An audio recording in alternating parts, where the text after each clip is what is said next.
Three, two, one, and we're live. Thanks again for tuning in to another episode of the Village Made Podcast. My name is Moveo Himuli, and thanks again for tuning in. And man, today we have an exciting episode. We have Geraldine and we have Alema Fitisemanu. Thanks, guys, for coming. Thank you. Thank you for having us. Well, let's just get straight into this. Well, I guess we'll talk about it when we get into it. But just to begin, the story of your names, who named you, and the meaning of your last name. Okay. Want to go, G? All right, sure. I'll start. So my name is Geraldine. The story I understand, I was born in Auckland, New Zealand, and firstborn, right, to my parents. And my mom told me that she was going to name me Jared. But because she went to dinner, they were invited to dinner at the mission home. Sister Craven said, and she had 5 children at the time, you might want to think about a girl's name, just in case she's not a boy. And so she said, maybe Geraldine, right, instead of Jared. So that's kind of how I got my first name. I am a man. My dad's last name is Mann, and my mother's maiden name is Wolfgram, but she's a Fuliwai from Neafu Vava'u. And so that's kind of like the story of my name. Awesome. Thank you. My name, Alema, is from my dad. My dad is Alema as well.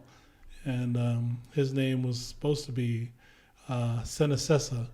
My grandfather was in charge of the first census in Samoa and Apia, and thought he'd come home and tell his wife that I'm going to name my son Senasessa.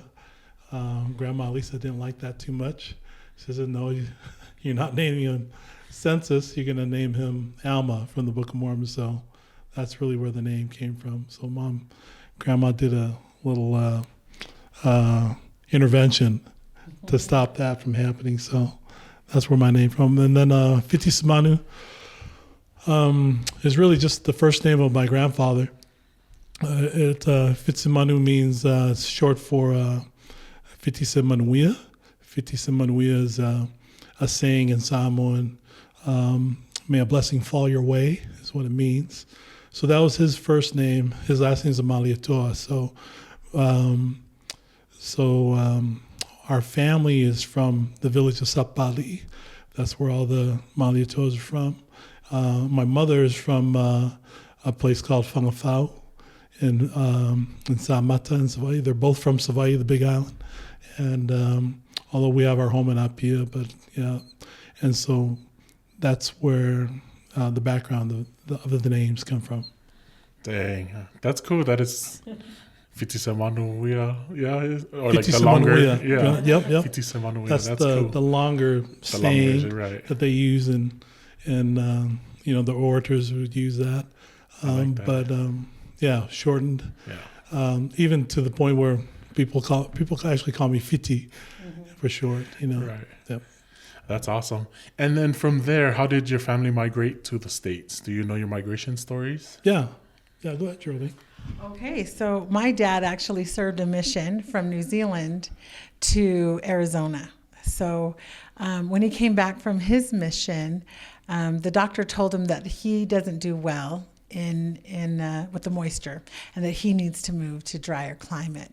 And so that's when he thought about coming back to the States. So that was kind of our migration. All of his siblings are still in New Zealand, and my mom only has one brother. So of course, being the good brother that he is, he also migrated. So it was like both of our families came up. We were in Utah, actually, the first place we landed, and didn't like the snow too much. Go figure, right? And so we actually settled in California, in San Diego. And that's kind of where my village started, was in San Diego. Awesome. Yeah, we, mom and dad migrated from Samoa with many of the Tongans. They were on the same boat that went to and landed in New Zealand. Everyone's moving to New Zealand to get a better education. So dad went to Auckland Grammar. Mom grew up there as well. They met after his mission, and were married in New Zealand Temple. Then had one child there, and then Dad migrated to Hawaii, and that's where he landed in Laie. And then the person that picked him up at the airport was Paul Sufilo. A buddy of mine, his name's Ifi Sufilo. He grew up there in Laie. So hi, Ifi. So his dad picked my dad up, and then got him settled and got him ready so that my mother and my oldest sister could come to Hawaii. And then they were in Laie just for a short bit, and then took off to Los Angeles. But that's how we came over in Hawaii. Hawaii and Laie means a lot to us. That's crazy. That's a cool story, getting your Ify picking your dad up. And so, man. So I know you mentioned San Diego for you, and then Hawaii. Yep. So where were you born and raised, and what was childhood like for you guys? I guess the village, Yeah. What was the village life for you, and how was growing up? So I was actually born in New Zealand, and so I was about a year old when we moved over. But our village consisted of my grandmother, right, who came along with us and lived with us, her brother. So my grandmother's Alalia Funaki, and her brother was Melchizedek. And so they were like our grandparents, right, living with us in our home. And then my mother's brother, Nani Wolfgram, his family always stayed close as being the older brother, right? Always protecting his sister. So we were a very close-knit family. There weren't a lot of Polynesians in San Diego in the 70s, right? And so we would always kind of gravitate to whoever was there, whether they were family or not. And so some of the other families were the Otuafis. I don't know if you know Nella Otuafi. Oh, is he the singer? Yeah. Yeah, okay. So Nella we grew up with, and the Wolfgrams, and so like life for us was we spent a lot of time at the beach. So we were big water skiers. Dad would take the boat out pretty much every summer, Mission Bay, and we would go skiing a lot. And all of our cousins, like from Stockton, Sacramento area, he would kind of recruit and teach them. Whether they knew how to swim or not, he'd throw them in the water, put a life vest on them, and told them, just hold on. And so they would hold on to the rope, and they wouldn't let go. So they are going through the water with their face underwater, holding on to the rope. But we spent a lot of time at the beach. I was one of those kids that would just have everyone come over, and we would put on plays, or we'd, Grease was my biggest thing growing up. So Nella and Gus out there, they know all about it. It was like we would kind of choreograph and put together little skits and plays. But it was so fun. I feel like we were blessed just having a small, family, but being able to enjoy those memories was awesome. So That's cool. Yeah, I was born in Salt Lake City. When we left Laie, Mom and Dad made it to Utah, thinking they were going to stay in Utah and work. We lived in Holiday, and then I was born there at LDS Hospital, and then Dad found work, heard there was work in Daly City. Well, there's San Francisco Airport for United Airlines. So we left there, went to San Francisco. He got the job for United Airlines. He was to be transferred back to Honolulu, and so we left. We left San Francisco. Was there a very short time. Landed in Honolulu.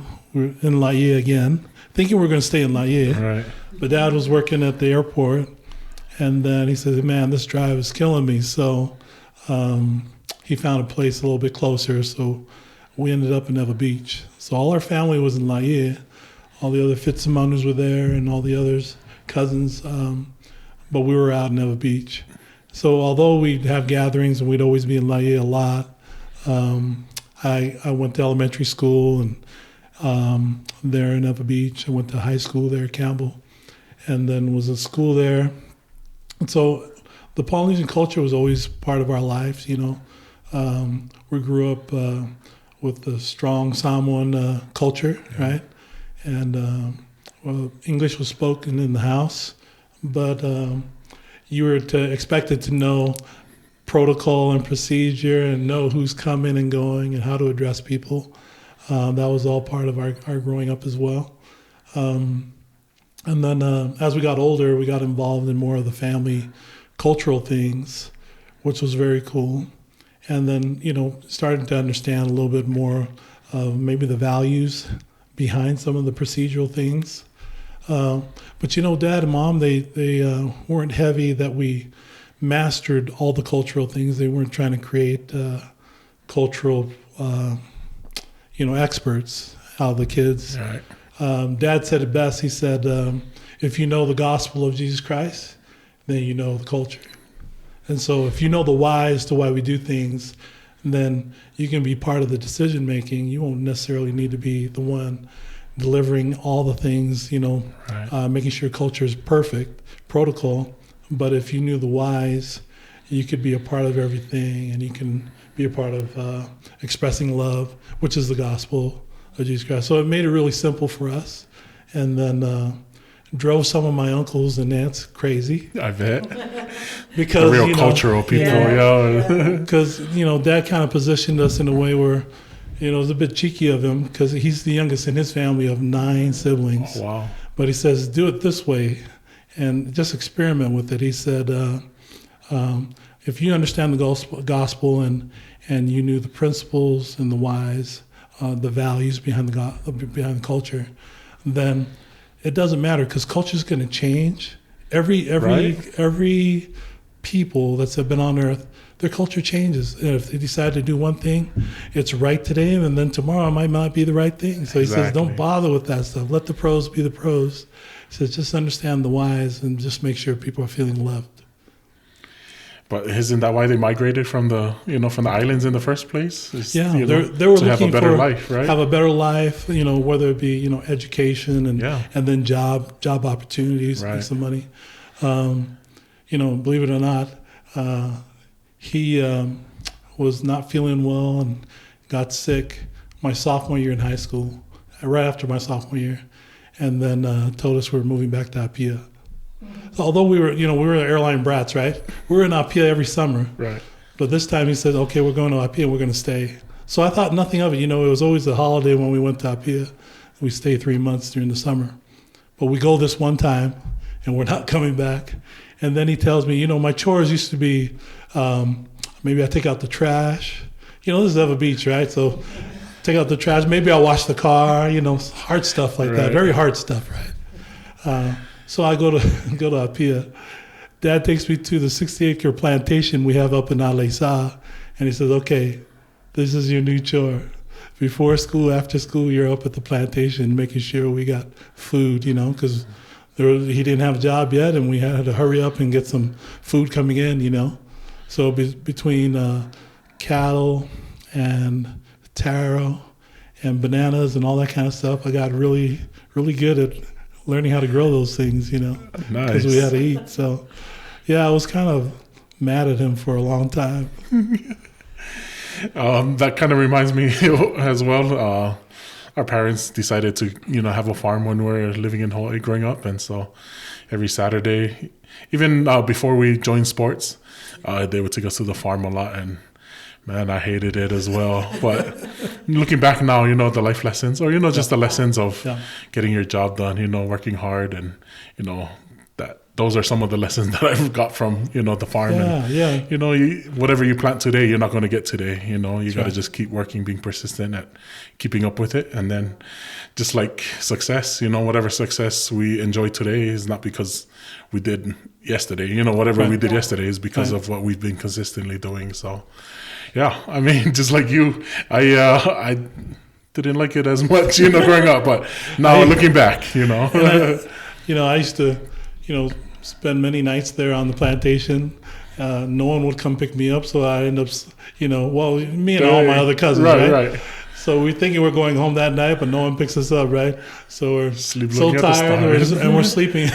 We're sleeping under this faleo that we made just for us to rest and stuff like that. But and so I'm looking up at the thatch roof, and through the thatch roof I can see the stars, and I'm going, man, Heavenly Father, is this what you really wanted me to do? You wanted me to come through Alesa, this plantation, this, I thought was hell on earth, because it was so much work, Yeah. And then, but then, I end up at BYU with Lake playing football for a national championship the very next year. There's no way that could have happened. My path went through a plantation. Dang, that story. That's a cool story, especially for your family to know that. Yeah. Who knows? He could have stayed there on the plantation, but That's right. through God's hand or whatever it was that got you out and, playing in national championships. So that's cool. Yeah. So with the sacrifices that your parents have made, now that you're a little older, get to look back and, just look at the path that you guys have chosen and the life that you guys live. Would your parents be, to you, in your opinion, would your parents be proud of the sacrifices they made because you guys are enjoying the benefits of their sacrifice? Well, I can tell you for one, my mom wasn't happy.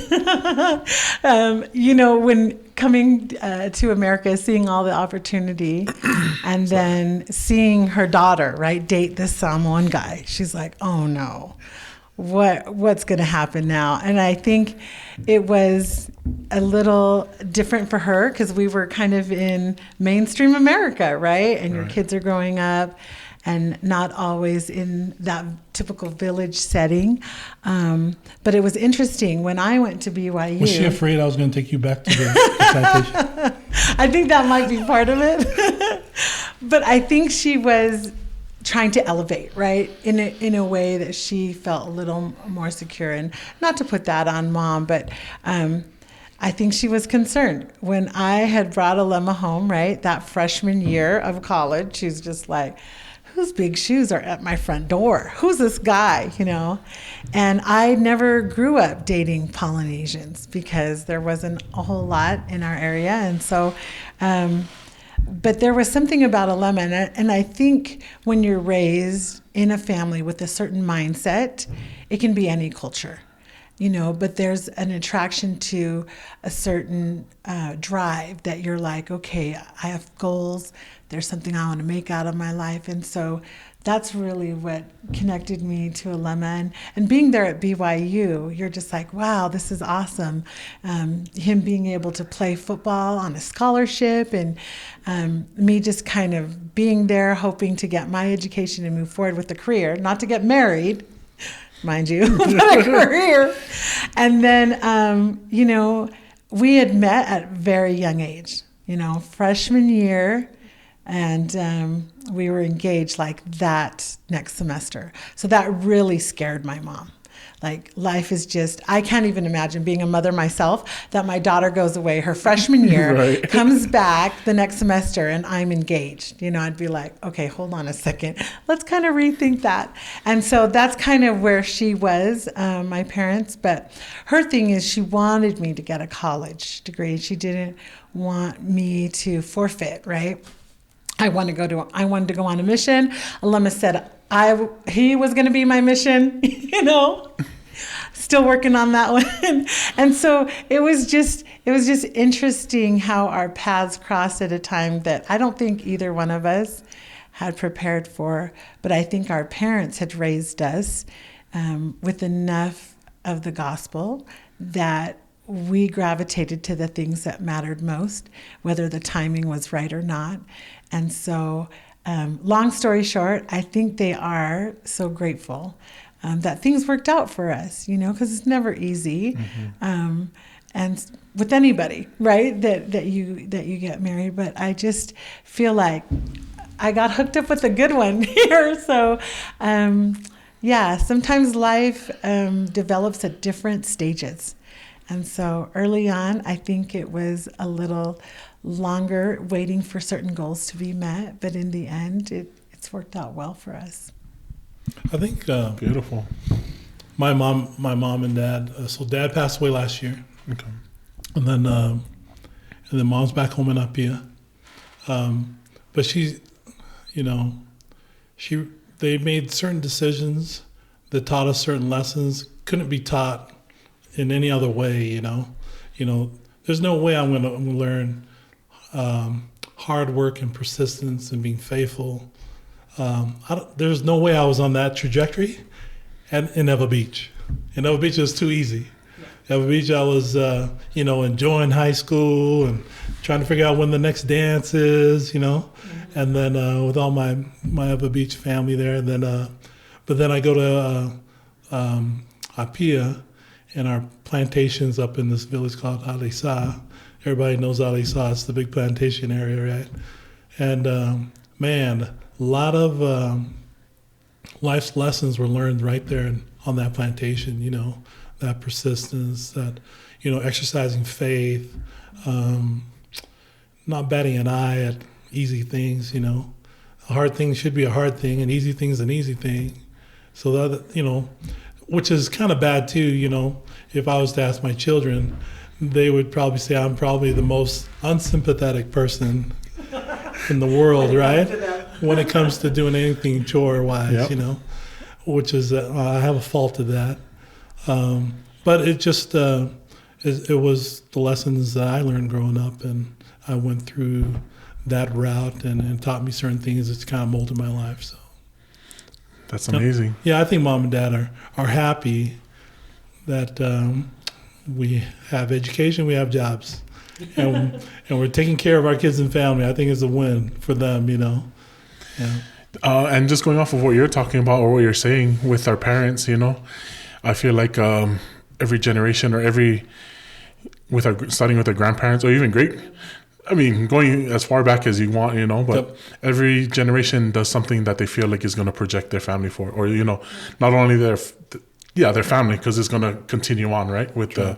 the generations to come. And so now that your parents decided, to move you guys here to the U.S., and then now you guys are here as parents, and you guys are trying to project your kids forward, and with what you guys are doing, maybe what are some, as parents, what are some maybe like cultural, or what are some of the things that you're teaching your kids? Because, as you continue to push your kids forward and continuing, wanting success for the generations to come, what are some of the things, whether it's in the gospel or whether it's in the culture or whether it's in life, maybe some life lessons or some life things that you're teaching your kids now? Because you guys are parents of 5, right? Yeah. And so, what are some of your thoughts on those things? Well, I'm so glad you brought that up, because we have some great legacy in our family. Right. We don't get emotional that often. And like you say, it's one thing to have those stories in your family, but it's another thing to make your contribution. So as much as we revere those stories, what are we going to do now, right? What are we going to do? What is the legacy that we're going to live? And so in our family, our story is of our great-grandfather, right? He actually traded 2 horses because the missionaries were coming to Tonga to get some horses to help with the work in Samoa. And so he said, okay, I'll give you 2 of our best horses if you send 2 people to come and teach my children English. Wow. And they happened to be 2 missionaries that came. And that's kind of how the gospel started, right? In our home, in our little village there in Neafu, was that trade of 2 horses for 2 missionaries. And so you see the foundation that great-great-grandfather set. And then you're seeing it come full circle, with our kids being able to elevate themselves and hopefully others, right?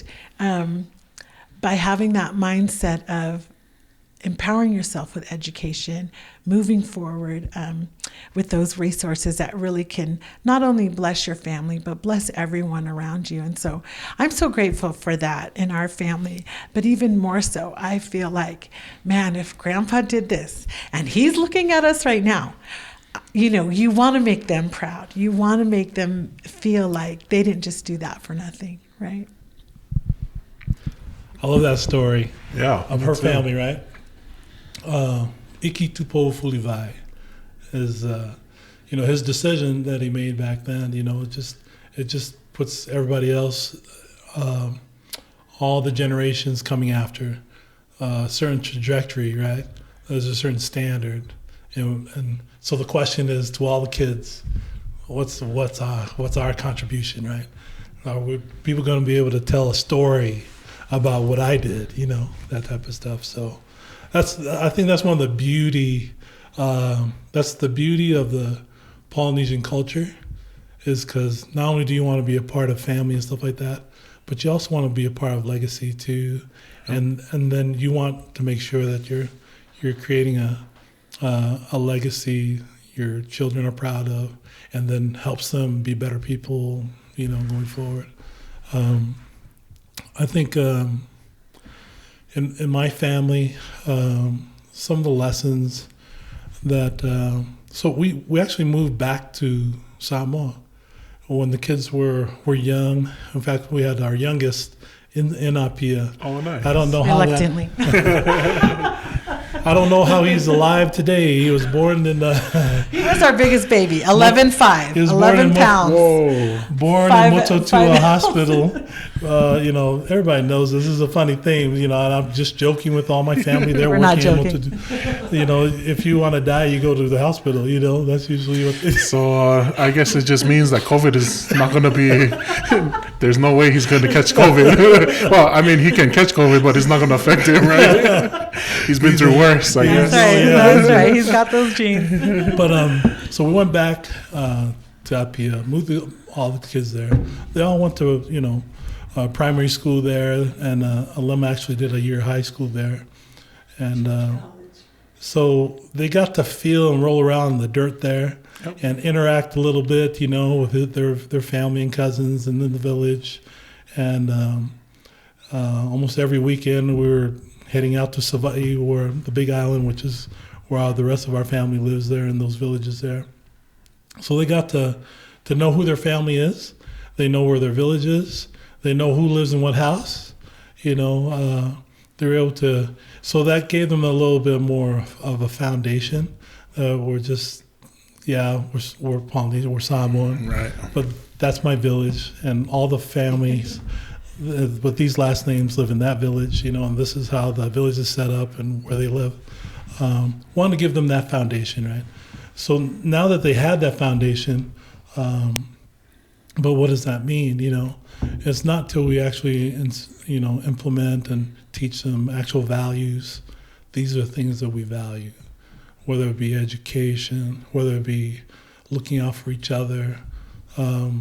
So in our family, the Marito family is a family, and they weren't all good people, right? It's very, this is generations, right? But in the beginning, the first Marito they were revolutionaries. There was an evil king in power at that time in the history of Samoa, and they were plotting a revolution, pretty much, looking out for people. They're tired of the suffering or the persecution, right? And they're trying to end it. And they were a part of that. So the kids have that in their background. So whenever there's an opportunity to lift or say a kind word, they kind of. Why am I getting emotional? It's all good, dear. Well, it's kind of like their charge. They're protectors. Look out for people. Pull the people that could really use it along with you, and say a kind word. That you should be firing those off all the time to look out for people. So their eye is really good at that, and when they see something that's unfair or not right, they're quick to say something, right? So I don't know if that's Polynesian or not. It comes from our history, Right. but it's a value, The kids have been kind of trained to do that throughout their lives. And I got to tell you, it works. People think they're more Samoan than I am, you know what I mean? Because of the attitude by which they look out for people. I like that. Sorry, did you Oh, have no, something? no, I just was going to add, being raised in San Diego, trying to take this girl back to Samoa, I was like, honey, you're going to have to go marry someone else because I am not going to Samoa. I mean, I love the islands, but Samoa really... Getting emotional again. I know. I feel like it touches you in a way that you wear your heart on your sleeve. Like those people, I shouldn't say those people, are people. When you hear stories of the sacrifices that they make for the church, a lot of them don't have cars, a lot of them don't have shoes, a lot of them don't have education, but their heart is so willing, And so when you're taking this girl from San Diego down there and you're taking these kids that were in, Hermosa Beach, like riding bikes on the beach, and you put them in that environment and they see that firsthand, you can't help but change their heart to knowing what's so important. Why do you have to have this car? Why do you have to have this house? When people in the island, they live in those thatched, fallas, no electricity, right? No running water, and life is good for them. And so I feel like that lesson helped me hold my kids accountable. Like when we brought them back to the States, you're afraid that they're going to lose that edge of being humble, of being kind, of being appreciative. But actually they did a lot better than I could give them credit for. And I'm just so grateful because Alema comes from a family that values the same things that we value here. It wasn't that he grew up in Samoa and I grew up in California. It was like we meshed together because those values held true no matter where we were. So I was just so grateful to his parents that were so kind and so loving, so hardworking. So when we went down there, the temple was actually rededicated. And we're so privileged to be a part of that, to see the prophet come down. And Alema was like the driver for the prophet. And I was cool. Oh my goodness. And Mom she was going from island to island, putting together the choir. About 5,000 of them came together for the celebration. And Dad was being set apart there to be in the temple presidency. And you just see the legacy continue.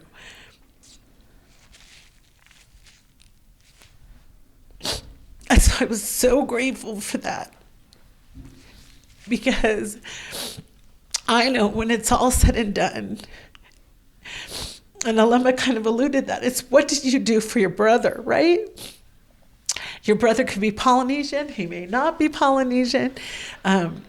Your neighbor, our friends, and so I think that's what he's talking about is when he sees these kids help another. They're not Polynesian, the area we live in, Lone Peak High School. Yep. There's not a lot of Polynesians, but you still see kids that are fighting to be acknowledged, are fighting to be appreciated. And so I'm so glad that our kids got raised under those premises to help them know what they should be expected of. So, man, with the 5 kids that you have, I feel like they have a good base to go out and be like good people, in the world. And so, I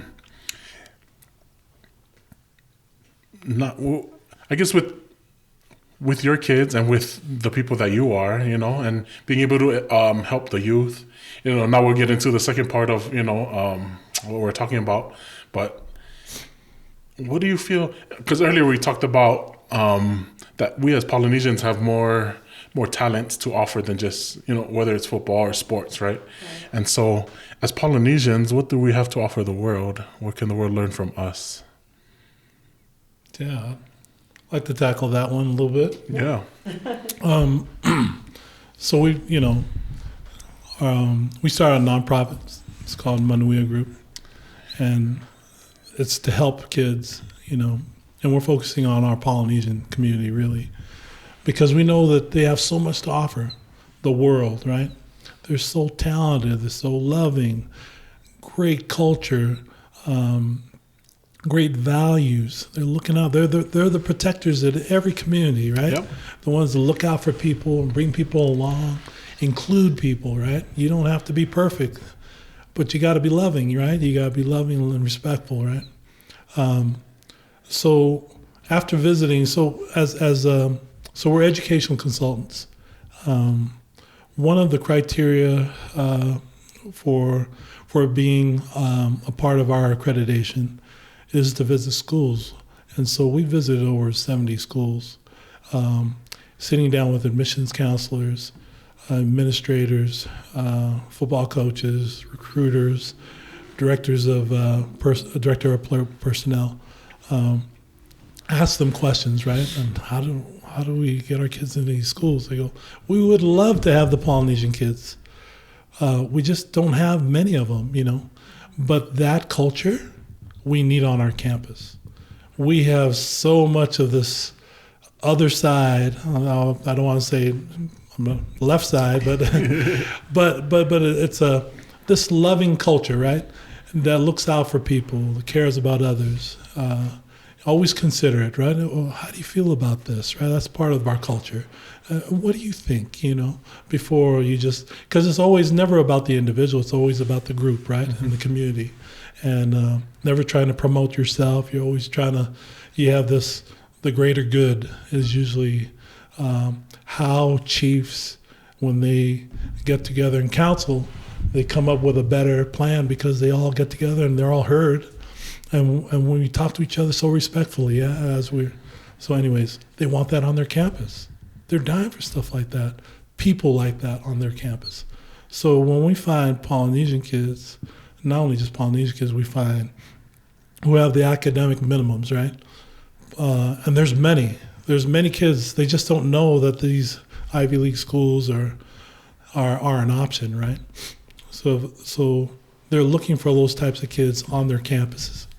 That's the news we want to tell everybody, is that they're dying to have those kids on their campus because they're the ones that make things right in a lot of communities, You see that, I talk to many community leaders, to have a Polynesian in the neighborhood, that means everybody feels better, because there's a Polynesian in the community, and we know the house that the Polynesians live in. And whenever something goes on, there's a plate of food coming to your house, that type of thing. It just shows it's our way of showing, love, They want that on their campuses. So our job as a nonprofit is to make sure our Polynesian kids and families know about these opportunities and try to, get them over to, because we live in Utah. Those big schools here, big academic schools here, BYU, University of Utah, and then all the other schools, right? And those are great schools, but they can't all take all our kids, right? There's not enough spots. That's why Ivy League is a great spot. It's a great option.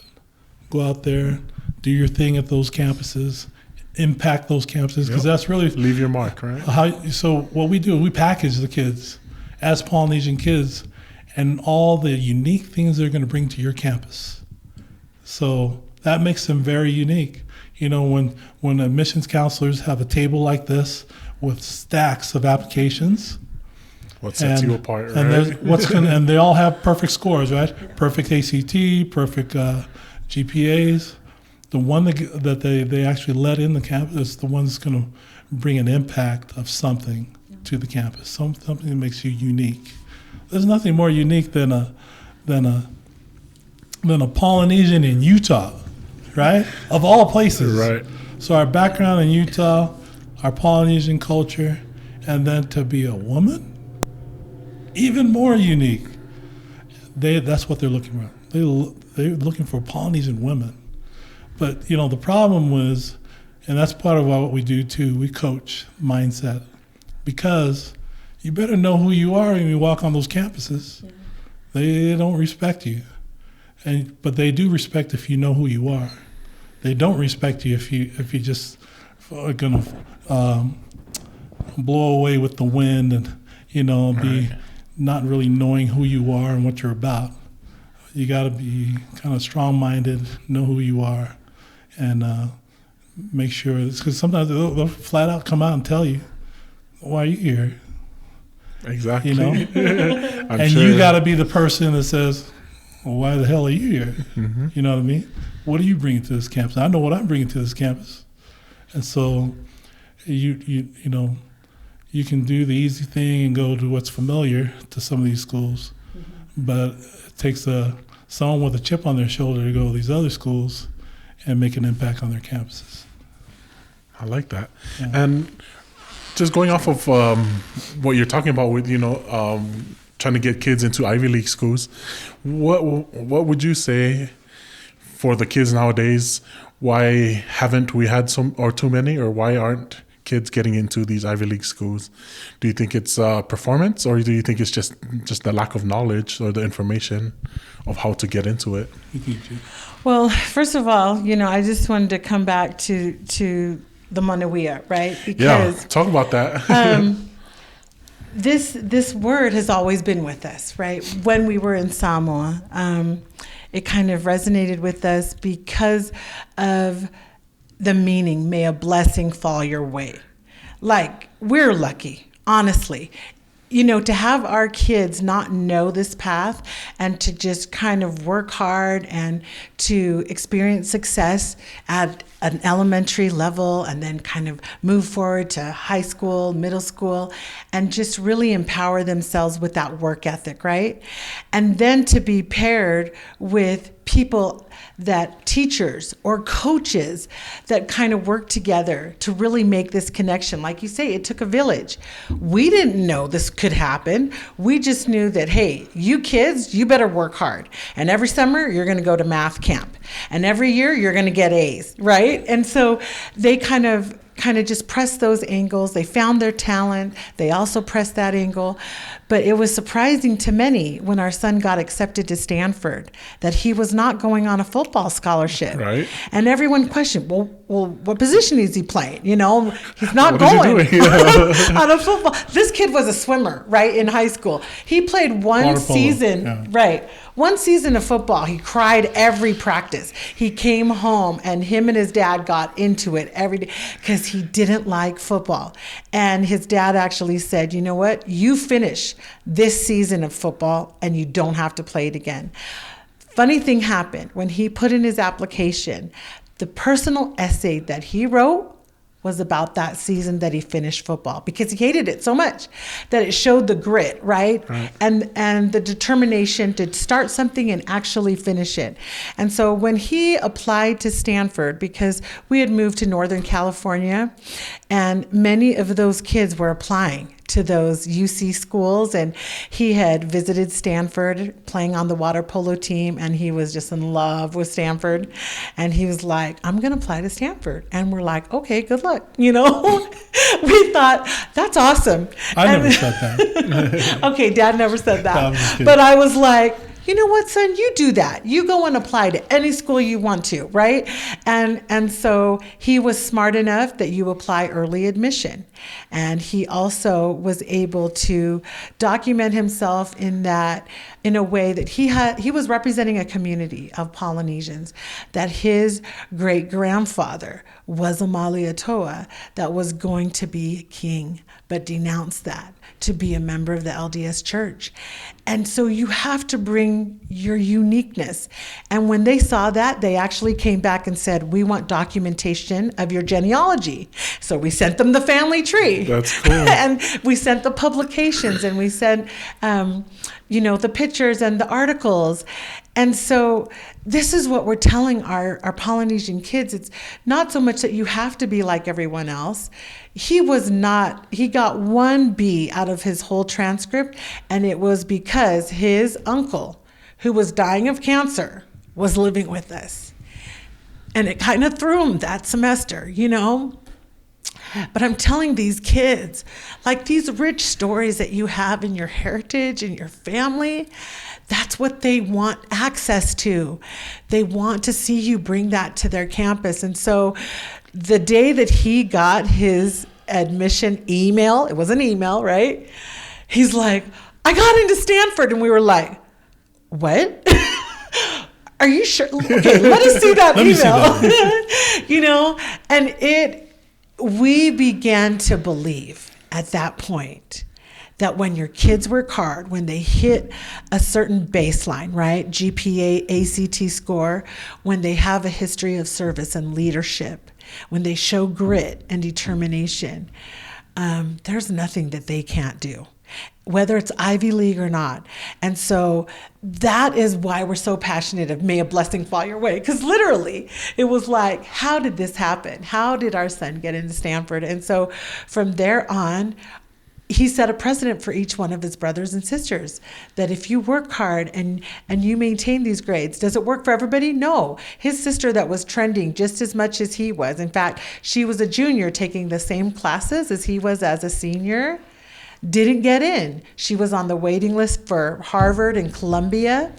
But, you know, we don't want to say it's a perfect system. We don't want to say we have all the answers. But hey, if you're going to shoot for the stars, you're going to get the moon, right? And so what's going to be the downfall with that? So she actually is looking to finish this year at Utah as a senior and be applying to Ivy League schools for graduate work. But I think that opened our eyes not only to our kids being needed on these campuses, but funding that could afford them to be on these campuses. So Stanford, like many other colleges, has endowments separate from the FAFSA, federal government funding, that basically is need-based. So they do this where it's like, we're not admitting you because you can pay. We're admitting you because you have the credentials to get in, right? So that's what happened with our son, was he was able to get in and we could not afford it. But when we got his financial aid letter, they laid out everything that they would pay for. And it was more than I made that whole year. They paid for tuition, books, room and board, even travel to and from campus. Wow. Study abroad. He went to Tonga. He actually went and did a 5-week Stanford at Sea where he sailed on this little boat, right? Where did they start? Tahiti. And then they went to Rarotonga, right? And then they went to Samoa. Anyways, check this out. So he goes to Tonga. His auntie sets up an assembly at Liahona. 800 kids came, and they actually did like their little sasa, right? Where they practice and they do the chant. And this was the first time Stanford ever visited Liahona. And he was able to get up there and say, I was in your shoes. I attended CCWS. So what's holding you back, right? From being able to dream and to reach for more. And so that's why we're so excited to help kids that have worked hard for 17 years with maintain a GPA and a work ethic and service and leadership to package themselves to be accepted at these schools. That's amazing. Can you talk a little bit about that endowment that you're talking about? Or like just how kids can, because I know like, or with the kids nowadays, you know, like with them getting good grades and with them getting good GPAs and good scores, I think a lot of parents are just concerned, right, about paying for school. Can you touch a little bit on that and how like these endowments, how they work, or how, you know what I mean, they're able to access them? And that way they can just, you know, just be put at ease, at least, you know, knowing that, I didn't want to send my kids, or I don't want them shooting for these big schools and I can't even pay for it, you know? I think that's a big worry that these parents have. But you guys have kind of cracked it, or, you know, you guys So, you know, on many of our visits to those schools, right, the entire Ivy League and Stanford and the UC schools, we learned way back then that there were these, you know, university endowments, right? So these endowments are just alumni donating to the school, and these endowments just grow every single year. Now, specifically, these schools are Stanford, the entire Ivy League, and these endowments they're in the billions, right? Wow. So this is money being given to the school from alumni, and then what happens is the money keeps growing, and they can't find enough people to give it to. Yeah. So year over year, this is just adds up. Yeah, I'm not just talking compounding interest; it's donations. Just get put in there because it's a tax write-off, right? For those people in those donors, yeah. So Harvard's got the biggest with $40 billion, and they can't find enough kids to give it to. Okay, so Harvard's the biggest, but everyone else is in the billions too. So it's Ivy League and Stanford. Now there's other schools that have a smaller part of their endowments, right? And those are great schools too. Many of the small liberal arts schools, that are in Pennsylvania on the East Coast, right? They have their endowments too, not in the billions, maybe $1 billion or $2 billion, but still, it's a lot of money, right? Exactly. So it depends on the school. But these are the GPA and ACT minimums. And believe it or not, many of our Polynesian kids have what it takes. And they qualify, yeah? They have the 4.0, check. They have the 30 plus ACT, check. They just don't know that money's available. And so we're just saying that if you've already done the whole hard work, there is funding. Okay, and so they have there are limits, right? So if you make for Harvard, they were explaining, and even Stanford, I think $150,000. If that's what the household makes, you can get funding, even to the point where it's all taken care of. Wow. Until you graduate, right? If you make a little bit more, you may not just get as much. Right. There'll be a contribution that you would have, right? And that's all worked out between you and them, but to have all that paid for year after year. Exactly. Alema's a senior now, and we still can't believe that in fact, I'm the crazy guy, right? There is a parent contribution, but son, you got to pay for that too. So it was maybe $1,000 a year or something like that. Yeah. So I guess what I'm saying is it's 1,000 for 4 It's years. affordable. It's affordable. His per year, all the expenses paid is about $75,000 every year. Right, the total expense. Right. For But tuition, room. Out of pocket, yeah. But out of pocket, we paid, yeah. So that's maybe what 1,000, yeah. When we were in Northern California and they were big on education, it opened our eyes. And I took our kids to a conference, right? And they had the big names that were represented, like Georgetown, Penn, Columbia, Harvard, Stanford. Right. And what, these kids were like, how do I get in? How do I write this essay to get in? They're like, we can't tell you that. They're trying to say that because each candidate is measured against themselves, it's not measured against them. You have to be your best self, right? And that looks different to every student. But what they did say is that the cost is less than community college. Jeez. For these schools. And I was like, for those households that make certain amount of money. Right, of course. And I thought, no way, right? No way. In fact, even when Alema did get his admission, I was still kind of nervous. Like, okay, are we going to be able to take care of this? And like I said, they break it all down. And then now our daughter, Nafi, at Harvard was even a bigger endowment for her. And so, it's just incredible. And like we said, when the students work so hard, you want to do right by them, give them the best opportunity they can. But because the population, the representation of our population is less than 1%. Right. It was like 0.06% of Polynesian male on Stanford campus. Mm-hmm. We don't even make a percentage, So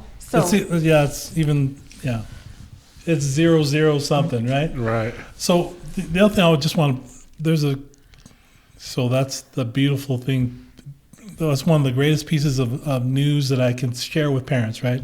There's funding for the kid that's academically inclined, right? Right. There's a caveat, though. It's the Ivy League. So you walk on that campus, people, they not so sure you should be on the campus, right? And it's not as diverse as you would like it to be, like in our local schools, right? Right. So you got to come with it. You better know who you are, and you can't, homesickness, someone called me a name, all these things. Someone doesn't think they don't respect me. That's, it's not for that kind of, yeah. It's not for, yeah. So that's what you're walking into. It can be paid for, and you're going to have a great degree, and your network is going to be unlike any school that you could ever dream of. You better bring it, yeah. But you got to bring it, right? So that's why we help coach families. Right. Yeah. We help coach families. We know it's not just about GPA and ACT score, right? That's just to get in the door. Then we start working with kids so that they know who they are. That's really what I think that's, because your uniqueness, taken to the next step of just being mentally tough, is just, man, they can't wait to have that kind of impact on the campus. Right. I always think of who, in Samoa, even at Campbell High School, whenever there was Culture Day, there are certain kids that you look to lead the certain dances, right? or to lead the group, right? And who could speak well and stuff like that. And they are very talented. But what really makes them is because they know who they are. They're very confident in front of people, and you go to those guys to lead things for those reasons, right? That's what they want on those campuses. These leaders who know who they are, very comfortable about their family and their culture, and trying to improve themselves, and bring it. IQ is relative. It really is, Right. What we thought of, what we're bringing is a know-how, and then we're trying to find that talent of leadership. So it's not for everybody, but man, if you could do it, why not? Why not? Why not? And I feel like, just going back to what I was, referring to, like with each generation, you just, try to do the best for yourself and for your family, which is going to continue to, push forward the future generations. That's right. Why not? If there's people who can go to these Ivy League schools, and then, now with you guys helping others trying to get in, I feel like here in the next maybe 10 years, or I don't know, what do you guys think? You think there are going to be, because of this, because of your kids and other kids along, that are in Ivy League schools, you feel like we're gonna, like, from our little point zero point or whatever, 0.06, you think we're gonna at least get 1%, or we're gonna start filling these colleges, So I don't have any stats in front of me. However, we're not even counting the kids that are coming directly from New Zealand, Australia. So there's those kids, right? And those kids, they're thinking University of King University, the University of Auckland, University of Wellington, some of those great schools, and then University of Sydney. Then there's but people in Samoa, Tonga, and Fiji, and others, they're thinking Asia, right? So University of Tokyo, and Beijing as well. So we're not even counting. So, and their idea of education is that's where they aim, right? And so I got, there's tons of family and acquaintances that we know that they go that way for their great degrees, right? So I guess what I'm saying is, believe it or not, there's many who meet the 4.0, and they're scientists, engineers, and they're all hired and working jobs in Samoa, Tonga, and Fiji. So why do we limit ourselves to just sports here in America, right? Exactly. You should be engineers and the professionals, right? And anything else, right? There's no limit. And sometimes parents, maybe even our communities, we put our own limits on the kids. Whereas these kids, believe it or not, they're divine. Divine is their potential, right? So it's not up to, our job is not to get in their way. Sometimes that's what we That's do, right. Feed We're the in kids, way, make yeah. sure they're fed and protected, and they have everything they need so that they can grow, right? Like little plants, right? And get out of their way so that they can be who they're destined to be, or who they're meant to be. Who they're right? meant to be. Living their best life. Yeah, living their best life. Right. Sometimes as parents and even as friends, we put our own limitations. Yeah. To the detriment to the kids. Yep. Yeah. So it really is important how you talk to a kid. Yeah. I think that's probably one of the biggest things for us is that ed consulting was never my passion necessarily. Being a mom, I always saw the value in raising your kids in a certain environment, right? That no matter who they were, where we were, that they were of value, that they could make a contribution. And so our kids grew up a little different. We were in Samoa for that 5 years, which was wonderful. But then we actually moved back to the States. And so when we came back, it was at a time where our kids were used to dirt floors and used to slippers. And here they are going to these schools where it was like trendy to wear a certain brand. Right. And I remember my son's like, Mom, we got to go to the mall. We got to get this certain brand. And I said, okay, I know the mall. I grew up going to the mall. So I took him and he went in there and he saw the price tag and I could tell he's like, oh, I can't wear this certain brand. And he came out. But what was the environment in there? It was dark. It was moody. The walls were black. They had like the I guess lights were really dim, and it was like the audacity. Like I can't be bothered, right? In that, and I knew that wasn't his personality. So when he came out, he said, Mom, I don't like it. And I said, oh, okay, son, but I want you to know something.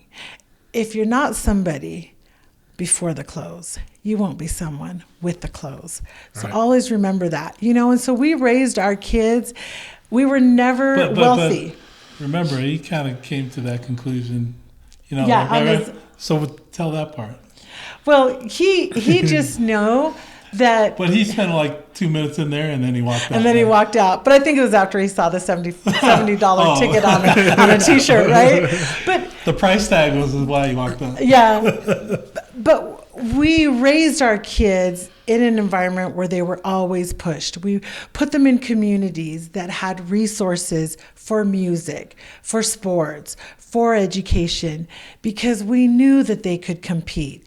And we wanted them to feel like, even though we weren't the wealthiest in the community, who cares? We drove a van with a broken down like door handle, and we called it customized, right? Our son would be like, yeah, all of our cars are customized. But you raise these kids in a mentality that, why not me?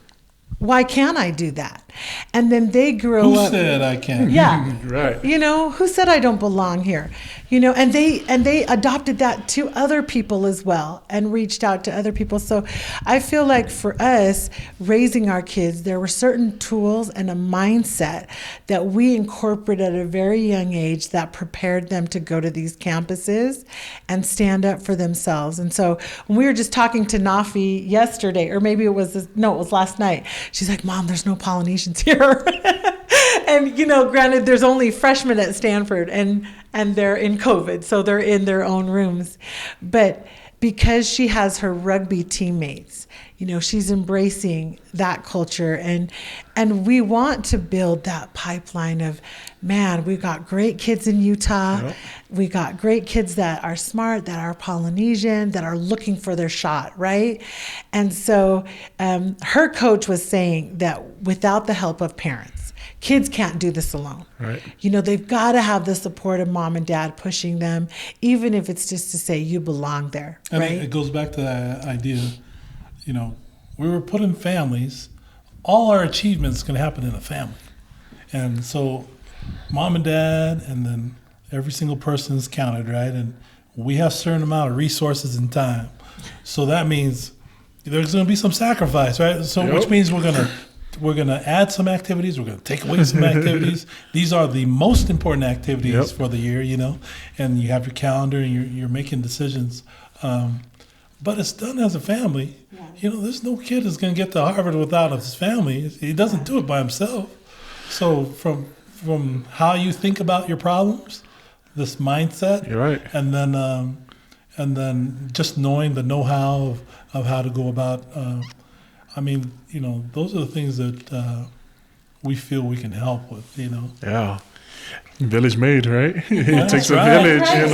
Exactly. That's right. Your family's your village, or your village, even her rugby village, your That's daughter, or village. it just really does take a village. And so I also feel too that, kids are the product of their environment, Yeah. And so and then it's a perfect example that you guys have set, your kids being able to hold their own when they get to these Ivy League schools. You have 2 kids, right? Yeah. One at Harvard and then one at Stanford.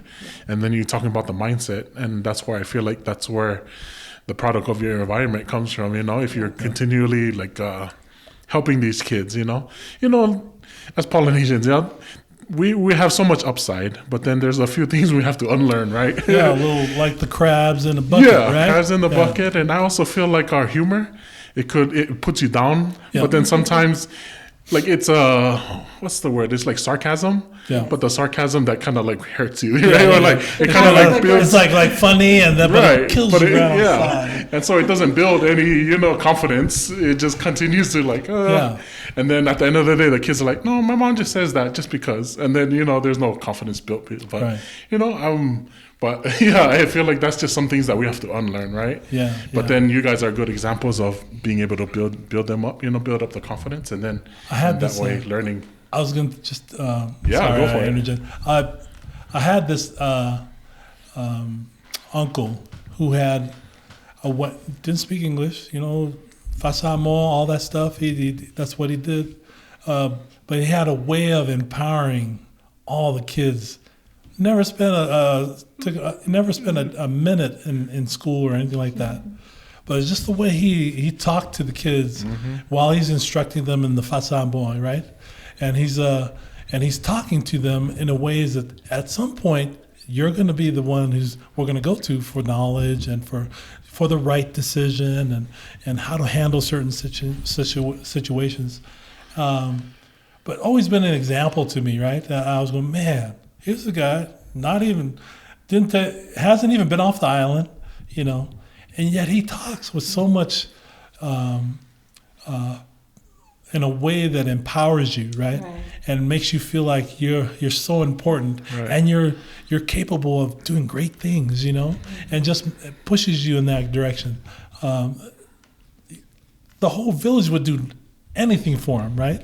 Anything for him, because of the way he speaks to the kids to empower them, And I always thought, man, if I could, I had a little, just an ounce of what that guy has, But you run into people that kind of just know, because they know who they are and they know who they're talking to, and they speak in a way that just jives with everything you're about, Right. Yeah.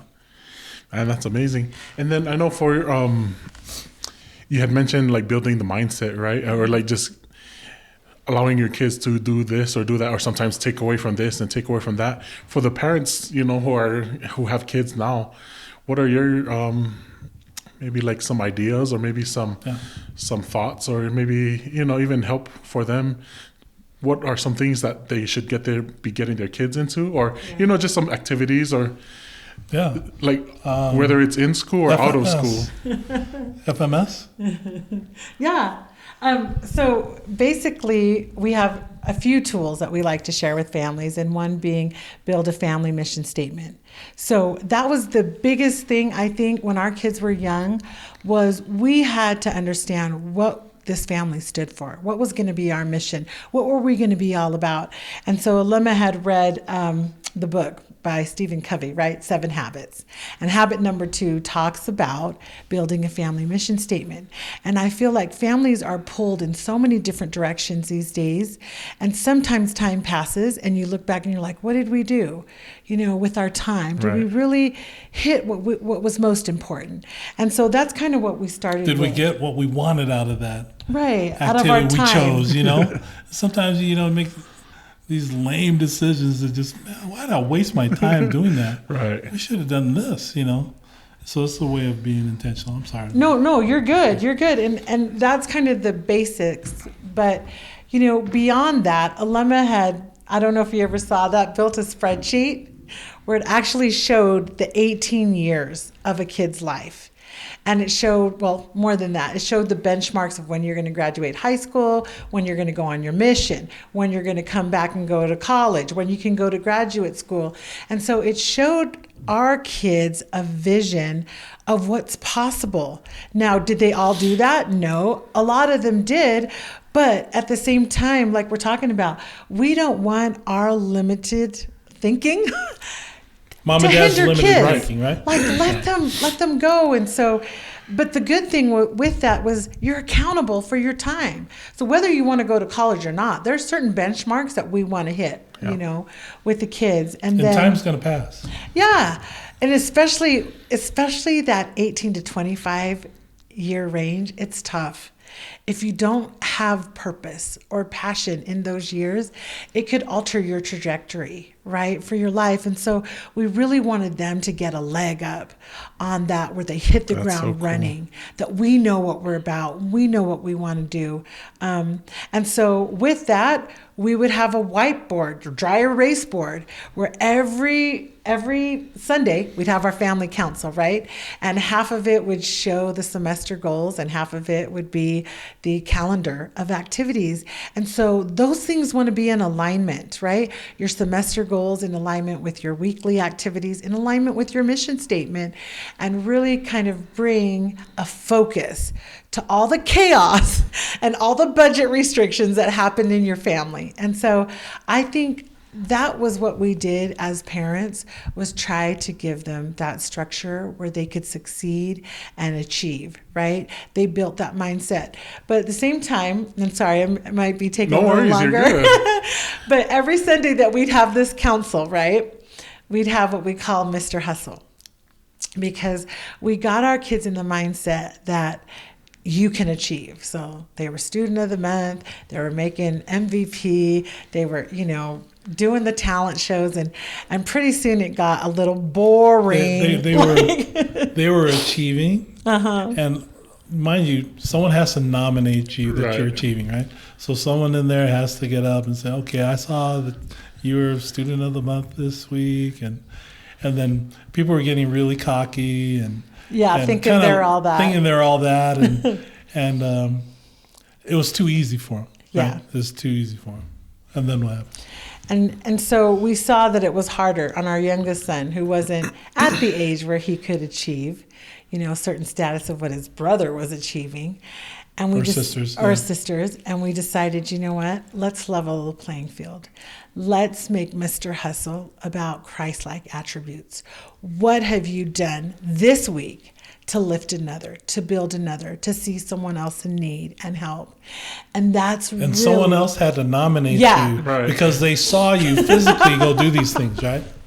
And so, and it was hard because here's your brother and sister that you really just had a fight with, and you hate their guts. You have to nominate them. And you just want to punch them in the face. Your food. Right. And you have to be nice. It's like you have to say something nice about this person. So I think that's where our kids were like, man, this is really tough. Like, no one wanted to nominate anybody, because then they would say that the person they hate actually is a good person, right? So those were the kind of benchmarks that we instilled in our kids, was to show appreciation, to show gratitude for each other. Yeah. And I think that was a turning point where they could appreciate somebody, not for what they do, but for who they are as a person. And I thought that was key to helping balance, the egos of achievers, in the house. So, man, so.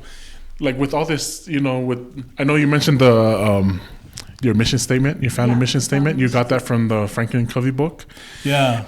So where did you get where did you get like these ideas, of like Mr. Hustle? Or I feel like that's so cool, you know what I mean? And so, I mean, just in sharing that, I feel like that's the perfect example of it going back to like you're a product of your environment, right? Because you guys set that environment up for your kids. Yeah. Your kids were able to not only excel, but like you guys had to continue to set more or higher standards, because they kept meeting those standards.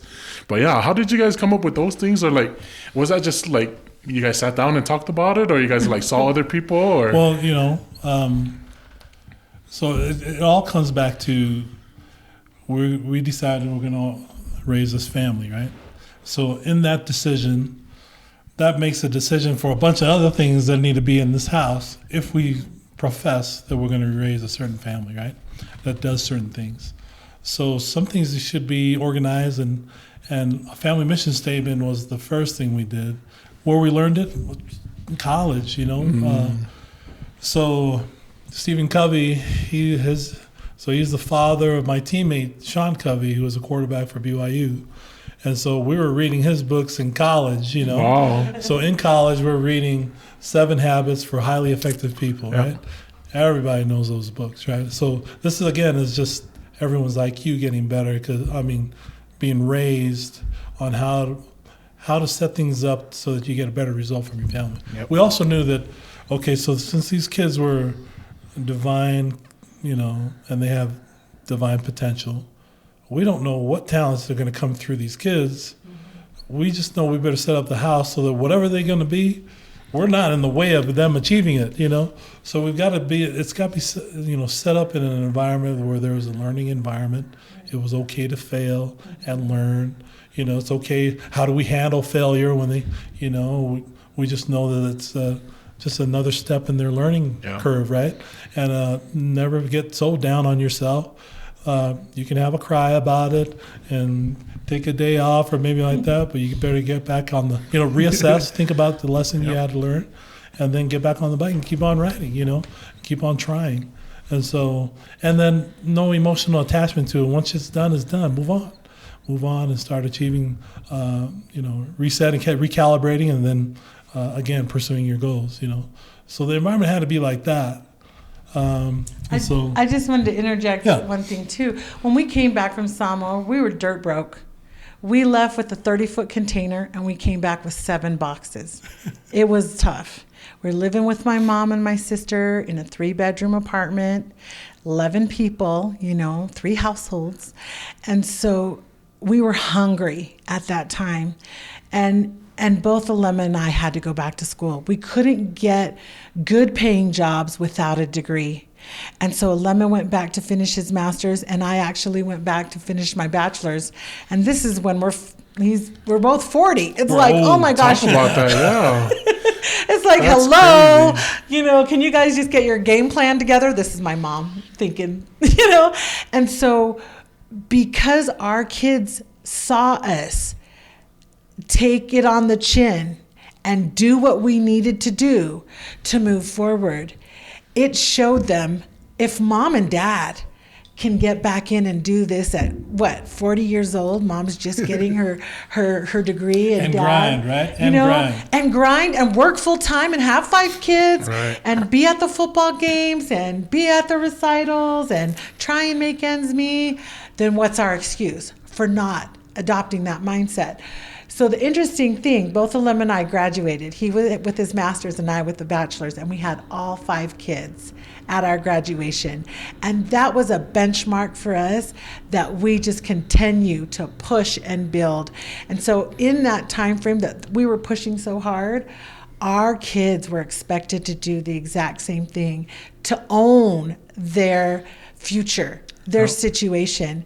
And from there, things didn't get easier. We had Alema got let go and we moved to California so that he was re-careering. And so again, it was, here you think your degree is gonna cover everything right. For the rest of your life. Well, hello, it doesn't. Life happens. And so we had to reset yet again, and we went up there to California, and they got exposed to the mindset of college at this higher level. And it was beautiful because at the same time, the church in this town was not flourishing, and our kids had to take on callings. Like our daughter was the personal progress leader wow. at 16. Our son was assistant scoutmaster at 17. Mm-hmm. And so these trials and challenges that we face actually were building blocks for, like, who cares how old you are? Who cares if you're not finished? Get going, pick yourself up. And so this is where I feel like life lessons taught us all at the same time in a way that was able to benefit, Right. each of our kids. So, Yeah, I feel like just going back to what we were talking about, like, that was what you guys felt like you guys needed to do to help your family, right? To Yeah. push them forward. Yeah. And so, like, the that was the standard, right, for you guys to get your degrees. And then Yeah. now they can't not Yeah. get degrees because you guys have your degrees, right? So Yeah. I feel like that was the push forward. And man, I just feel like man, such an inspiring story, that going back to school at 40, and the only other person that I had on the podcast was Oretta Tupola, and she went to school with 3 kids. So, and they were young Nice. kids. Yeah. And so she went back to BYU Hawaii, got her bachelor's with 3 kids, and then she had a 4th while she was getting her master's. And so Wow. such an inspiring story, and then now she's helping the community with like community resources, community outreach. She's just helping Polynesians, and then she's working for I don't know exactly what she does, but she works for the state, helping our Polynesian people. And I feel like you guys are in the same boat, now that you guys have Manuia Life, and reaching back and trying to help, with our Polynesian people, and that's the focus. Yeah. And I feel like, as on this podcast, that's what I focus on as well, is our Polynesian people, sharing our own, like our own stories about our own people, because I don't want someone else like in Hollywood or New York telling our stories, I want it to be a Polynesian. And so yeah. But man, I guess just to end this, where can people find you, your Manuia Life, and then like the services that you offer? Where can people come to you for help, or you know what I mean? Just like contact, and whether it's social media or you guys have a website, phone numbers, whatever you guys need. So our website is www.manuialife.com. So that's where our contact information is. So on that website, it's about educational consulting. Okay. So getting kids into college is the services that we offer as a nonprofit. Manuia Life is on YouTube, and so those videos are set up just to help strengthen families, right? Because they can't get into these schools unless they're coming with some things already done, and the family's already set up, and mom and dad are organized, So we try to hit topics that help strengthen families on YouTube. But we're also on Facebook, is where Manuia Life is as well, and then Instagram. We have Manuia Life as well. That's cool, man. Again, for everyone listening and watching, I hope you guys felt the passion. That was some real stuff, and just a lot of trials and tribulations, but also a lot of success. And I get, like, for me, one thing I like to say is everybody sees the shine, but no one sees the grind. That's right. And so we just gotta keep grinding until whatever your shine is, or whatever you put value to in your success, that's what people see, but they don't. Just keep chugging along. Just keep on trucking. But again, thank you. I appreciate your time, and I appreciate you guys even accepting to come on here. And just even sharing just a little bit of what you guys do. And man, it's very inspiring to me. But I just have a few questions. It's some rapid fire questions just to get to know you a little better. Yeah. Sure. And so, we'll go ahead and that's what we'll go ahead and end with. Sorry, let me pull it up here.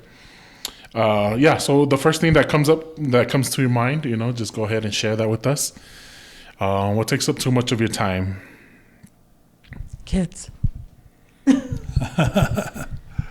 Filming. Oh yeah, for your YouTube Video production.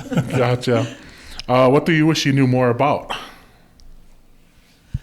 Oh man, more about. That's hard. Well, we do have interest in coaching mindset. Yeah. So that's been really exciting for us, because when you know that, you can empower people, and it's very rewarding when you're able to help people that way. I think I'd like to add to that. It's empowering to know what you know. And what I mean by that is sometimes we second guess ourselves. And I think our kids grow up with that mindset. And man, if we knew what we knew, we just go out there and push in a different way. And so I think that's probably something I'd like, is to more, I guess, confidence and surety in what I know. Man, and just kind of going off of what you guys are talking about with mindset, I feel like as Polynesians, like physically, we have all the tools, right? To like, whether it's sports or even in school, like to do schoolwork and stuff, we're like mentally ready to, you know, or like just as capable. But just what you're saying is mindset. I feel like that's maybe the one part that we're lacking, or maybe that we just need a little more attention. That'll like help us, you know, project us even forward, you know. And so, well, what I like about mindset, it's faith exercise. That's really what it is. It's faith exercise. It's you not seeing a result, but you're going to do it a certain way as if you've seen it already, right? Yeah. So that's really where, the empowering piece of it too that I love talking to people about. And a lot of the mindset too is like visualizing, right? Visualizing the success or visualizing whatever you're, And so that's the faith part of it that you're talking about. Wow. And it's all connected, right? That comes back to, you know, the gospel and your faith. What or who inspires you? I think Alema, actually. We got married so young, and I feel like being married, sometimes you kind of cut life or cut growth off at certain. But Alema's always like, man, you got to go back. You got to get your education. You know, you have value. You got something to share. And so I really appreciate having a great husband. Yeah, nice. I would have to say the same. My wife Geraldine. When I think that I can't do it, she's the one that inspires me to do it. You know, to go and do things that I wouldn't normally wish upon myself. You know, me, I'm. If I was under a coconut tree, laid back, taking a nap, drinking, kind of person, having a few, cups of kava, I'd be good, right? Yeah. But she pushes me to be a little bit more, because we chose to have a family, right? Yeah. We chose to have a family, and we got to be a certain way for the kids and for everybody else we associate with. What are some things you had to unlearn? I think for me, kind of being able to see yourself, like you said, in a different way. And I was talking to our daughter the other night, and she's kind of going through imposter syndrome. And any of you who've heard that word before. Such a big thing that's happening, you know? Right, where you think you're not good enough to be there. You're not meant to be there. And as we ventured out on this new endeavor to kind of shine the light for our kids, right? Sometimes I feel like, we don't have to do this work. It's okay. Like, we could just go do normal jobs and not think about this. But when we think about the kids that could benefit and how their lives can change, like, there's no question in my mind that we were given this blessing. We were given a blessing of having our kids be able to go certain places, and we want to share that blessing with others. I like that, yeah. What's your favorite book?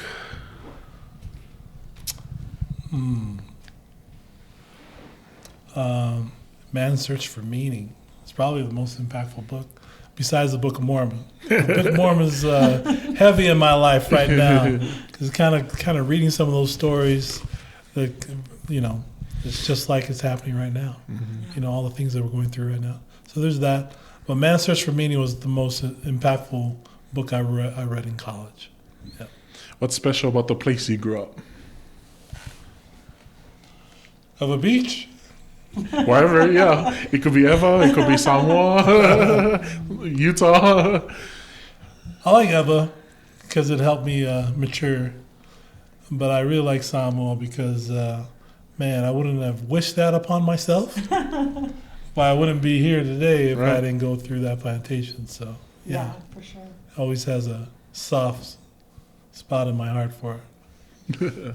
Nice. What have you only recently formed an opinion about?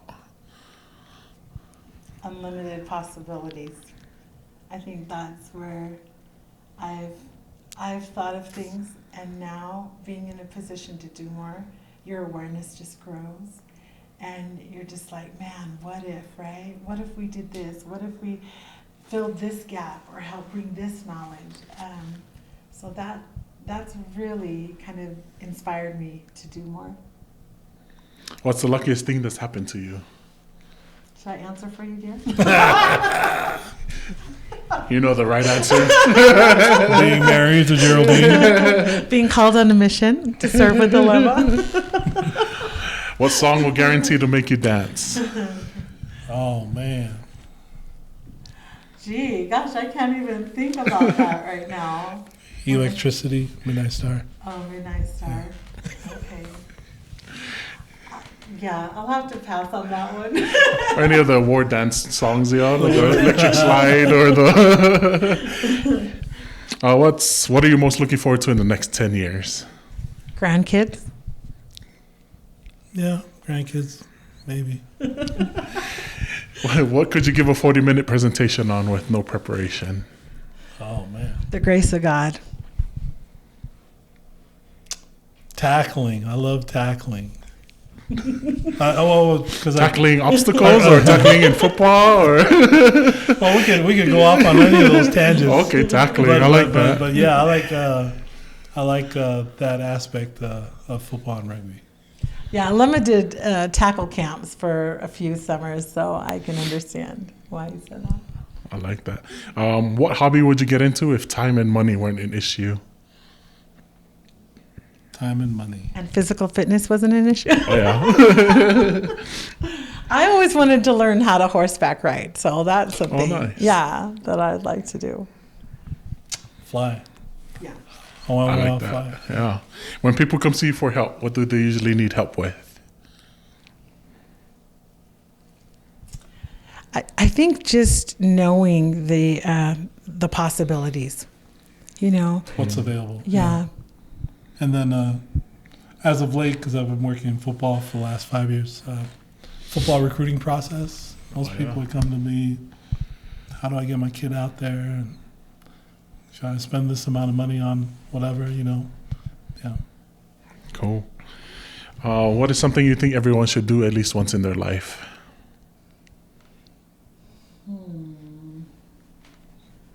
Scuba dive. Nice. I actually kind of like that too. I think being in that different world is just... I know. It's a whole nother world down there. It's a cool. serenity and a beauty that it cannot be experienced above ground. Yeah. Which of your scars has the best story behind it? Here comes a good story, No, huh? I don't- The last See the makes it scar like a right good here? story. When I was asleep one time, somebody was mad at me. Oh, okay. That was on the Finally rugby got field me too. to sleep, and no, that would never happen. Scar. I don't have too many scars. I got too many scars. There's a scar on my leg from when I missed with The pelu? With the pelu, and I missed the. I Well, was like a cutting coconut something, or and something, I ended yeah. up cutting myself. Yeah, and I got another one. Jeez. Yeah. Anyways, when you work on a plantation, you got lots of scars. Right. What helps you live in the moment? Just gratitude. So much gratitude. Yeah. Yeah. That's gratitude is like the secret sauce. I think. Yeah. Yeah. Okay, and finally, if you could give back to your village, how or what would you do? Wow, I think Nayafu is one of the most beautiful places on this earth. That panoramic view of Vava'u, we were The there. wharf, right? Yeah, for the 100th year centennial celebration. But it would be attend the temple there. Oh, the getting one, huh? Yeah. After I eat all my favorite foods, I would do that first. Cool, man. Well, again, thank you for your time. Thank you, for sharing your knowledge as well. And I hope that, with a lot of these people watching, that they can reach out to you guys, because you guys are a resource, for our community. And especially since you guys are wanting to help, you know what I mean?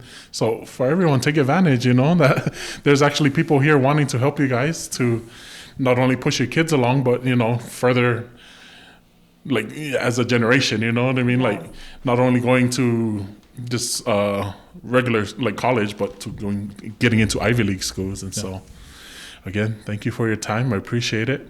You know, I appreciate thanks to your kids for allowing you guys to, you know, be all in this. And so thanks again for coming in. Thank you for having us. Thank you. You've been a great host, and love having a conversation with you. Yeah, that was a quick hour, whatever it was, you know, hour and a half. I felt like it was, but I know. So thanks again for tuning in to another episode of the Village Made podcast. From my village to yours. I'll see you later.